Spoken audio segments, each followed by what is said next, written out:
क्या तुम जूनियर की बात कर रहे हो? तिलिस्मक ने पूछा। हाँ, ये तो राज का ऑनलाइन यूजर नेम है, रोहन ने जवाब दिया।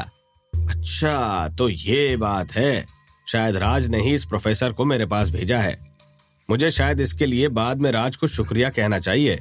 उसने इस जंगली लोगों को भाषा सिखाने में मेरी बहुत मदद कर दी है। उसी ने मुझे गानों के जरिए शब्द सिखाने की बात भी कही थी। उसी की मदद की बदौलत मैं हजारों लोगों को भाषा सिखा पा रहा हूँ। मुझे राज को कोई तोहफा जरूर देना चाहिए, तिलिस्मक ने सोचा। जब तिलिस्मक को यकीन हो गया कि ये सभी राज के ही दोस्त हैं, तो उसे काफी खुशी हुई। तो तुम सभी राज के दोस्त हो? तिलिस्मक ने रोहन और गणेश को गले लगाकर कहा। गणेश को कुछ भी समझ नहीं आ रहा था कि असल में क्या हो रहा था। उसे पल्ले ही नहीं पड़ रहा था कि राज का नाम इतना मशहूर कैसे हो गया। चिंता मत करो, भले ही वो यहाँ नहीं है, लेकिन वो जहाँ भी होगा ठीक ही होगा। मैं उससे पूछकर तुम लोगों को बता दूंगा।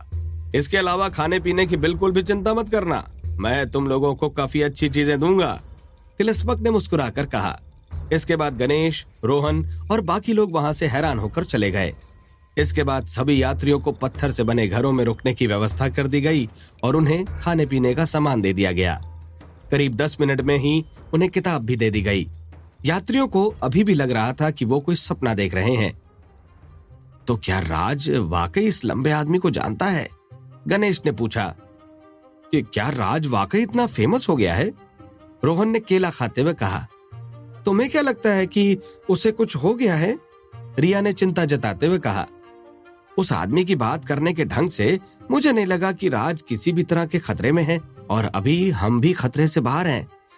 अब हमें किताब पढ़ाने के ढंग के बारे में सोचना चाहिए, गणेश ने कहा। सभी ने गणेश की बात पर सहमति जताई। राज, तुमने प्रोफेसर को मेरे पास भेजा, इसके लिए शुक्रिया तुम्हारा, तिलिस्मक ने पहाड़ी महारथी में मैसेज किया। अच्छा, तो वो प्रोफेसर राज ने भेजा था, जन्मेजय ने कहा। तिलिस्मक, राज तो पिछले 2 दिनों से ऑनलाइन नहीं आया, तो तुम्हारा यहाँ मैसेज करने का कोई मतलब नहीं होगा, लंबकर्ण ने कहा। लंबकर्ण, तुम तो ऐसे कह रहे हो जैसे तुम्हें मालूम है कि राज कहाँ है, कालघाती ने कहा। हाँ, जैसे तुम्हें तो पता है, लंबकर्ण ने कहा। तुम्हारी बदकिस्मती है, क्योंकि मुझे वाकई मालूम है कि राज कहाँ है। मैं अभी उसी की तरफ ही जा रहा हूँ। वो बंगाल की खाड़ी के पास एक छोटे से टापू पर है, और शल्य ने कुछ दवाइयां दी हैं उसे देने के लिए, कालघाती ने कहा। ये दवाइयां परितोष परिवार की चाहत के लिए ही थी। शल्य अभी भी काफी व्यस्त था और वो खुद राज से मिलने नहीं जा सकता था, इसलिए उसे अपने किसी न किसी साथी की मदद लेना जरूरी हो चुका था, ताकि वो साथी जाए और दूसरे लेवल के उस जादूगर को भी ले आए जिसे वसीम ने कैद किया था। और किस्मत से वो साथी कालघाती था। इस समय टापू पर बैठकर राज आंखें बंद किए हुए मेडिटेशन कर रहा था। तभी उसे एक बड़ा सा दरवाजा दिखाई दिया। दरवाजे के बाहर से पानी की धारें निकल रही थीं। ये पहले लेवल का आखिरी पड़ाव सिद्ध चक्र था। राज अभी इस पड़ाव के लिए पूरी तरह से तैयार नहीं था, और सिद्ध चक्र का ये दरवाजा अभी उसके लिए एक भ्रम था।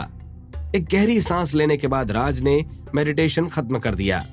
राज अभी सिद्ध चक्र में जाने के पहले अपनी रक्त और कुंडलिनी की शक्ति को और बढ़ाना चाहता था, क्योंकि सिद्ध चक्र में नाकामयाब होने पर उसकी ताकत बेकार जा सकती थी। इस समय वसीम ने जिन 2 जादूगरों को कैद किया था, वो एक तरफ किनारे पर पड़े थे।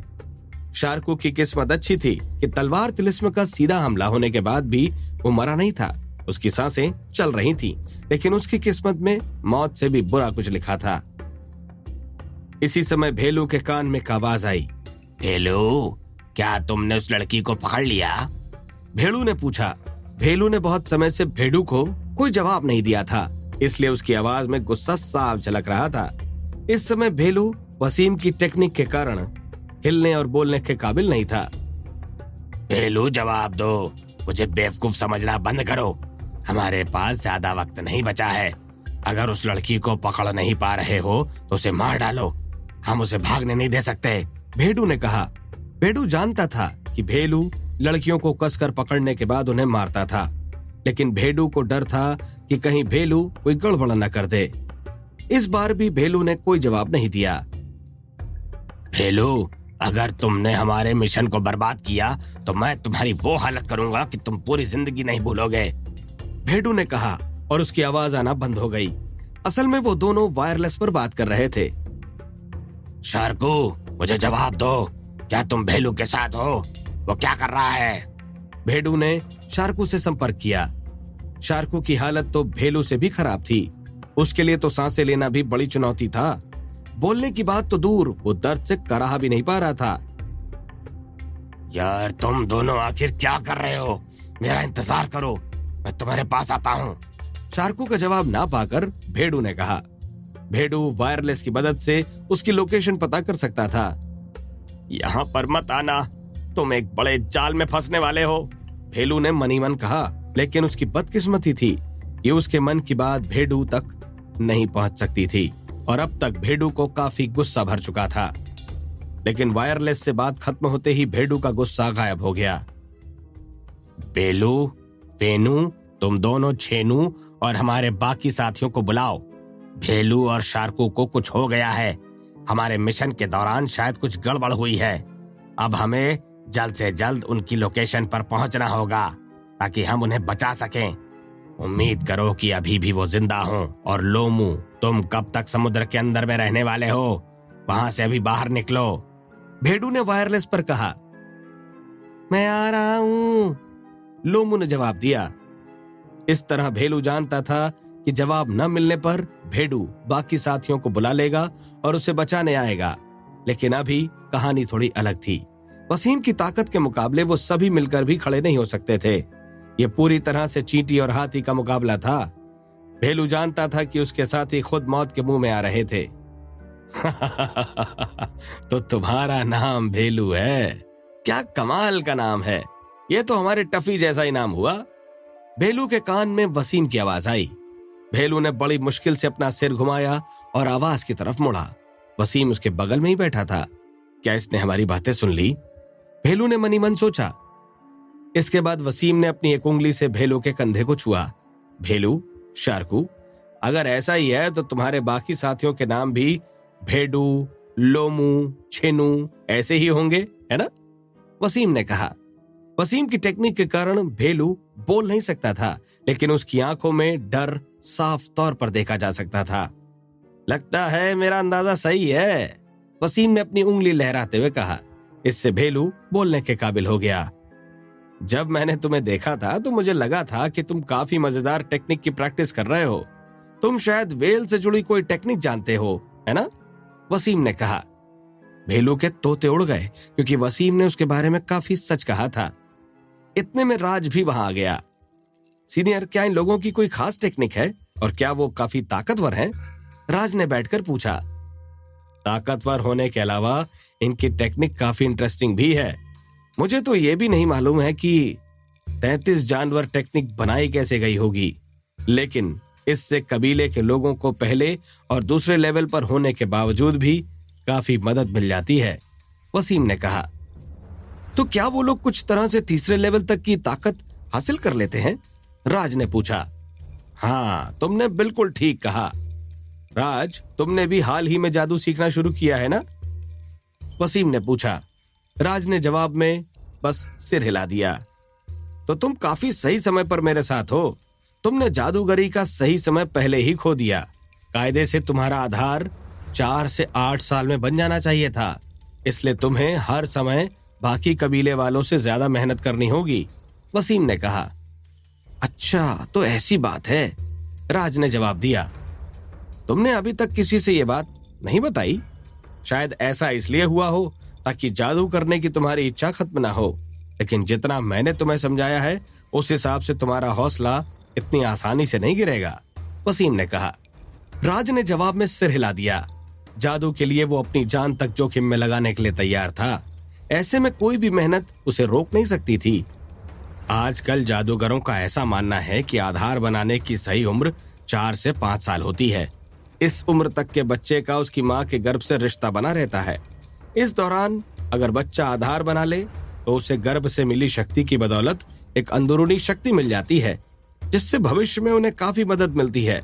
इसकी मदद से तीसरे लेवल तक जादूगर को कोई समस्या नहीं आती, लेकिन 5 साल की उम्र के बाद गर्भ से मिली वो शक्ति कम होने लगती है और 8 साल की उम्र तक पहुंचते पहुंचते वो शक्ति पूरी तरह से गायब हो जाती है। अगर एक बार ये मौका गया तो दोबारा लौट कर नहीं आता। इसके बाद पहले लेवल से तीसरे लेवल तक पहुंचने के लिए भी काफी मेहनत करनी होती है।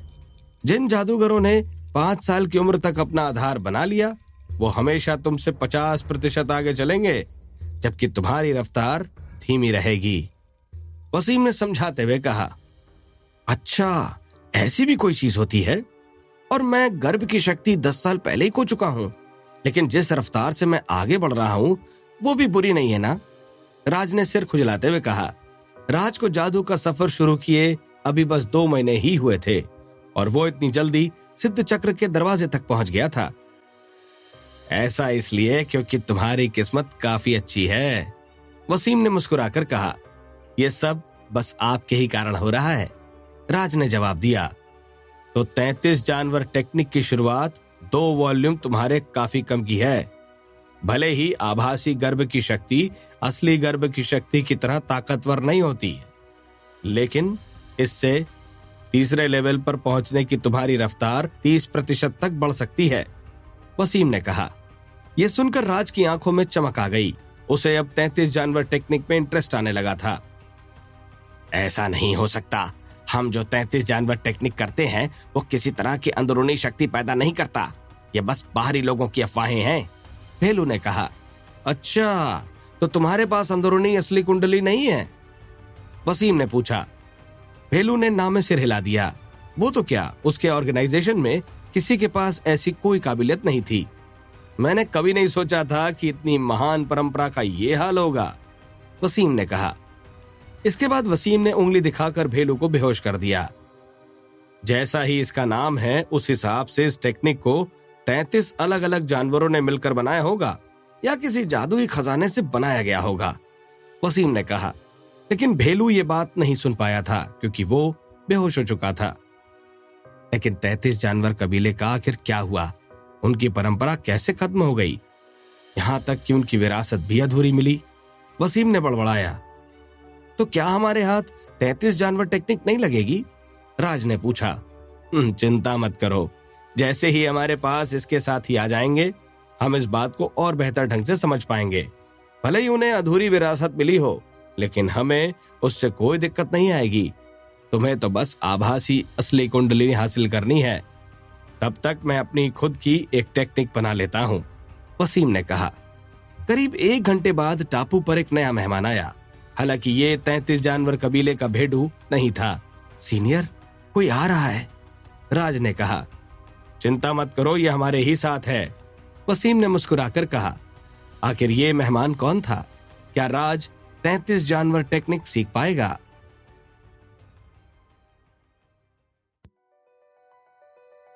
हेलो राज, उस मेहमान ने हाथ हिलाकर कहा। राज हैरान था कि यह आदमी उसे कैसे जानता था। तुमने मुझे पहचाना नहीं? बताओ बताओ, मैं कौन हूँ? उस आदमी ने कहा। 1 मिनट, आप कहीं सीनियर कालघाती तो नहीं? राज ने तुक्का मारकर कहा। हाँ, बिल्कुल सही, कालघाती ने हंसकर कहा। सीनियर, आप यहाँ क्या कर रहे हैं? राज ने पूछा। शल्य ने मुझे कुछ दवाइयां देकर भेजा है, ये एक औषधीय पेस्ट है, कालघाती ने कहा। शल्य खुद नहीं आया? वसीम ने पूछा। वसीम ने खुद शल्य से बात की थी और उसने खुद यहाँ आने की बात कही थी, फिर भी शल्य नहीं आया था, तो वसीम थोड़ा हैरान था। अब मुझे तो ये सब नहीं मालूम, लेकिन शल्य ने मुझे ये पेस्ट लेकर आने को कहा था। इसके बाद मुझे यहाँ से उन दोनों जादूगरों को भी ले जाना है जो उनके एक्सपेरिमेंट में काम आने वाले हैं। मुझे लगता है कि शायद शल्य को आखिरी समय कुछ बहुत जरूरी काम आ गया होगा, कालघाती ने कहा। अच्छा, तो ऐसी बात है, वसीम ने सिर हिलाकर कहा। सीनियर कालघाती, इस पेस्ट का इस्तेमाल कैसे करना होगा? राज ने पूछा। सीनियर वसीम ने चाहता कि चोटों के बारे में शल्य को काफी अच्छे से बताया था, तो शायद इस पेस्ट को सीधा उसके शरीर पर लगाने से काम बन जाएगा। उसे पूरी तरह से ठीक होने में करीब महीने भर का समय लग सकता है, लेकिन 2 महीनों में वो पहले से भी बेहतर हो जाएगी। लेकिन ये उसके सीने पर लगाना होगा, कालघाती ने कहा। राज को लग रहा था कि सीनियर के तौर पर वसीम, बच्चे के तौर पर गुलगुले और जानवर के तौर पर टफी इस काम के लिए ज्यादा बेहतर थे। इसलिए राज पहले उनसे ही इस काम को करने का पूछने वाला था। वरना आखिर में वो इस काम को करता ही।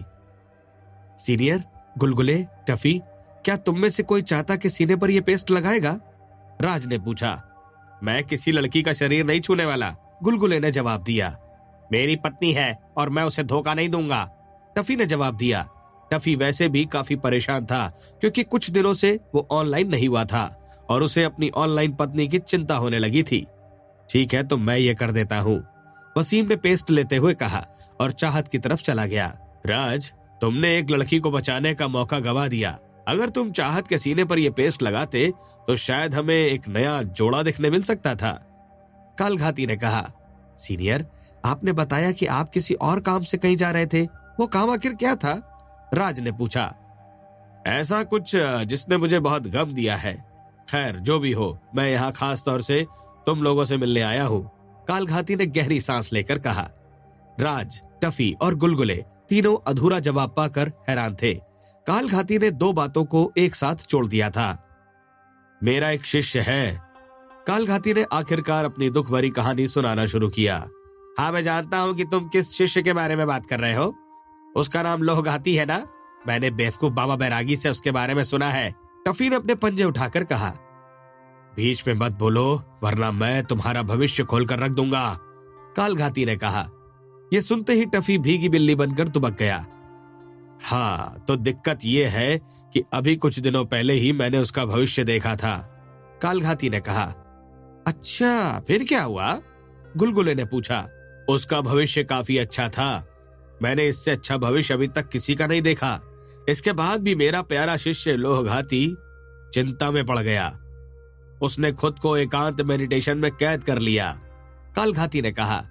अरे, लेकिन अच्छे भविष्य से डरने की क्या बात थी? गुलगुले ने पूछा। जब से मैंने भविष्य बताना शुरू किया है तब से कभी भी मेरा अच्छा भविष्य पूरी तरह से ठीक नहीं निकला, कालघाती ने कहा। सीनियर, अपने आप पर काबू रखिए, इतना उदास होने की जरूरत नहीं है, गुलगुले ने कहा। कहीं ऐसा तो नहीं कि तुम्हें हमारी मदद चाहिए है? टफी ने पूछा। मैं चाहता हूँ कि सीनियर वसीम की किस्मत अपना कोई कमाल दिखाए और मैं अपने शिष्य को मुसीबत से बाहर निकाल सकूं, कालघाती ने कहा। सीनियर, तो क्या आप सीनियर वसीम को अपने साथ ले जाना चाहते हैं? राज ने पूछा। राज, तुम इतने समय से सीनियर वसीम के साथ हो तो मैं तुमसे एक सवाल पूछना चाहता हूँ, कालघाती ने कहा। हाँ हाँ, बिल्कुल पूछिए, राज ने कहा। क्या तुम्हें परितोष परिवार की वो लड़की चाहत आकर्षक लगी? कालघाती ने पूछा। ये सवाल सुनकर राज के होश उड़ गए क्योंकि कालघाती के इस सवाल का कोई सर पैर नहीं था। हाँ, वो लड़की काफी आकर्षक है, राज ने जवाब दिया। तो फिर तुमने उसके सीने पर पेस्ट लगाने से क्यों मना कर दिया? कालघाती ने पूछा। मैंने इसलिए मना किया क्योंकि टफी, गुलगुले और सीनियर इस काम के लिए ज्यादा बेहतर लगे, राज ने थोड़ा सोचने के बाद कहा। राज, तुम वाकई ऐसे इंसान हो जिसे हर लड़की अपना दोस्त बनाना चाहेगी, कालघाती ने कहा। सीनियर, आपने तो मुझे दोस्ती के दायरे में समेट दिया, ये बात ठीक नहीं है, राज ने कहा। खैर छोड़ो, अब मुझे कोई जल्दी नहीं है तो मैं अगले 2 दिन यही रुकूंगा। सीनियर वसीम को अपने घर बुलाना है या नहीं, इस बारे में मैं बाद में सोचूंगा, कालघाती ने बड़बड़ाया।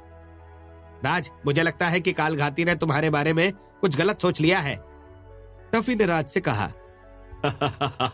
अच्छा राज, ये बताओ कि तुमने भाषा के प्रोफेसर को तिलिस्मक के पास कब भेजा था?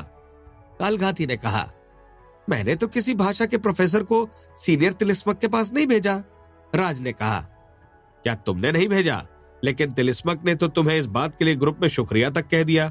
उसने कहा कि तुमने ही उस प्रोफेसर और उसके काफी असिस्टेंट को भेजा है ताकि उसकी मदद हो सके, कालघाती ने अपना फोन निकालते हुए कहा। इसके बाद उसने राज को तिलिस्मक के मैसेज दिखाए। एक प्रोफेसर और उसके कुछ असिस्टेंट, लेकिन सीनियर ने यह कैसे सोच लिया कि उन्हें मैंने ही भेजा होगा? इस बात का तो बस एक ही मतलब निकलता है, राज ने कहा। लगता है हवाई जहाज के सभी लोग तिलिस्मक के पास पहुंच गए हैं। मुझे जल्द से जल्द सीनियर से बात करके अपने दोस्तों के बारे में पूछना होगा, राज ने मनी मन सोचा। राज अपने दोस्तों की खबर लेने के लिए बहुत बेताब था। सीनियर कालघाती, क्या मैं आपका फोन इस्तेमाल कर सकता हूँ? मैं पहाड़ी महारथी में अपना लॉगिन करके कुछ रिप्लाई भेजना चाहता हूँ, राज ने पूछा। राज के पास एक आम फोन था जबकि कालघाती का फोन जादुई था, इसलिए उसमें सिग्नल आ रहे थे। हाँ हाँ, कोई दिक्कत नहीं, कालघाती ने कहा। अपनी आईडी से लॉगिन करने के बाद राज को महसूस हुआ कि इंटरनेट काफी धीमा चल रहा था। हालांकि इस टापू पर सिग्नल मिल जाना ही किसी करिश्मे से कम नहीं था। ऑनलाइन आते ही उसे ढेर सारे नोटिफिकेशन आने लगे। इसमें पंखुड़ी का एक मैसेज भी था जिसमें उसने कोई फाइल भेजी थी। हालांकि राज उसे डाउनलोड नहीं कर पा रहा था। पंखुड़ी, तुमने क्या भेजा था? यहाँ सिग्नल ठीक नहीं है, मैं उसे डाउनलोड नहीं कर पा रहा हूँ, राज ने टाइप करके कहा। अरे राज, आखिर तुम ऑनलाइन आ ही गए। मैंने तुम्हें एक खुद का बनाया एक्सप्रेशन पैकेज भेजा था, वो बहुत ही कमाल का है। अगर वो तुम्हें नहीं मिला है तो दोबारा भेज देती हूँ, पंखुड़ी ने तुरंत ऑनलाइन आकर कहा। हाँ, क्यों नहीं, राज ने कहा। पंखुड़ी ने तुरंत ही वो फाइल दोबारा भेज दी। इस बार राज की डाउनलोडिंग शुरू तो हुई, लेकिन बीच में ही बंद हो गई। डाउनलोड फिर से बंद हो गया, ये कैसे हो सकता है? पंखुड़ी ने कहा। यहाँ सिग्नल ठीक नहीं है, मैं बंगाल की खाड़ी के एक टापू पर हूँ, राज ने कहा। बंगाल की खाड़ी के टापू पर? राज, कहीं तुम रहस्यमय टापू तो नहीं पहुंच गए? पंखुड़ी ने पूछा। नहीं नहीं, मैं सीनियर वसीम और बाकी लोगों के साथ हूँ। हम यहाँ बस आराम करने रुके हैं, लेकिन मुझे लगता है मैं हाल ही में रहस्यमय टापू होकर आया हूँ, लेकिन मुझे वहां का कुछ भी याद नहीं है। शायद मेरी याददाश्त मिट गई है, राज ने कहा। अरे अरे, उदास मत हो ना, सीनियर शल्य इस याददाश्त वाले मसले को सुलझाने की कोशिश कर रहे हैं, पंखुड़ी ने कहा। हाँ, अगर याददाश्त वापस आ गई तो ये बेहतर होगा, लेकिन मुझे लगता नहीं कि ये इतना आसान होगा, राज ने हंसकर कहा। इसके बाद राज उस फाइल के लिए कुछ सोचने लगा। अच्छा पंखुड़ी, तुम उस फाइल को सीधा ग्रुप में भेज दो, जैसे ही मैं घर पहुंचूंगा मैं डाउनलोड कर लूंगा, राज ने कहा। सीधा ग्रुप में? पंखुड़ी ने दोबारा पूछा। तुम चाहो तो मेल पर भी भेज सकती हो, तुम्हें जो भी बेहतर लगे, राज ने मुस्कुराकर कहा। भले ही ये थोड़ा शर्मिंदगी भरा है, लेकिन मेरा मानना है कि ये पैकेज काफी क्यूट है। ग्रुप पर भेजकर सबको ये दिखाना वैसे ठीक रहेगा, पंखुड़ी ने कहा। ठीक है, तो तुम ग्रुप की ड्राइव में उसे डाल दो, मैं बाद में उसे डाउनलोड कर लूंगा। चलो ठीक है, मुझे सीनियर तिलिस्मक से कुछ बात करनी है, तुमसे बाद में मिलता हूँ, राज ने कहा। इसके बाद राज ने तिलिस्मक को ढूंढा और उसे प्राइवेट मैसेज किया। सीनियर, क्या आप ऑनलाइन हैं? राज ने पूछा। अरे राज, तुम ऑनलाइन आ ही गए, तुमने प्रोफेसर और उसके असिस्टेंट को भेजा, इसके लिए तुम्हारा शुक्रिया, तिलिस्मक ने कहा। मैंने सीनियर कालघाती से उनका फोन उधार लिया है, अब मैं आपको कैसे समझाऊं? शायद एक छोटी सी गलतफहमी हो गई है, मैं चाहता हूं कि आप मेरे दोस्तों का ख्याल रखें, राज ने थोड़ा सोचने के बाद कहा। राज जानता था कि तिलिस्मक के साथ उसके दोस्त एकदम सुरक्षित थे, अभी उन्हें वहीं रखना उनकी जान के लिए अच्छा था। बाद में राज किसी असली भाषा के प्रोफेसर को ले जाकर वहां छोड़ सकता था और यात्रियों को बाहर लेकर आ सकता था। खैर, अब राज की अपने दोस्तों को लेकर चिंता खत्म हो गई थी। तिलिस्मक के साथ होने के कारण उसके दोस्तों को अब कोई खतरा नहीं था। राज को इतना तो समझ आ चुका था कि कोई बहुत बड़ी गड़बड़ी हुई थी और ये शायद रहस्यमय टापू की बदौलत था। क्या राज अपने दोस्तों को वापस ला पाएगा? क्या राज अपनी तरफ बढ़ रहे खतरे को समझ पाएगा? क्या शल्य के बनाए पोस्ट से चाहत कंपटीशन के पहले ठीक हो पाएगी? क्या भेड़ू और उसका दल राज पर हमला करके अपने साथियों को छुड़ा पाएगा?